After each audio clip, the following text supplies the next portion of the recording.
बलोचिस्तान के शहर नसीराबाद से हमारे गिदरोशिया पॉइंट के नुमाइंदा रियाज अहमद मानदाई की रिपोर्ट के मुताबिक मुल्क भर की तरह 23 मार्च यौम पाकिस्तान के दिन को डेरा मुराद जमाली में भी शयान शान तरीके से मनाया गया।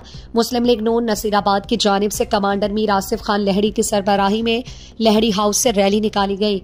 रैली के शुरका ने हाथों में कौमी परचम और बैनर्स उठा रखे थे जिस पर पाकिस्तान के हक में नारे दर्ज थे। रैली मेन बाजार से होते हुए शहीद Benazir Bhutto district press club पहुंची, जहां पर कमांडर मीर आसिफ खान लहड़ी समेत दीगर ने खिताब करते हुए कहा कि हमारे बुजुर्गों की बड़ी कुर्बानियों के बाद हमें एक आजाद वतन पाकिस्तान मिला। बुजुर्गों की मेहनत की वजह से आज हम आजाद फजाओं में सांस ले रहे हैं। 23 मार्च का दिन वतन से लाजवाल मोहब्बत का दिन है। हमें मिलकर ये अहद करना है कि अपने मुल्क की सालमियत और बका के लिए किसी भी कुर्बानी से दरेगन नहीं करेंगे।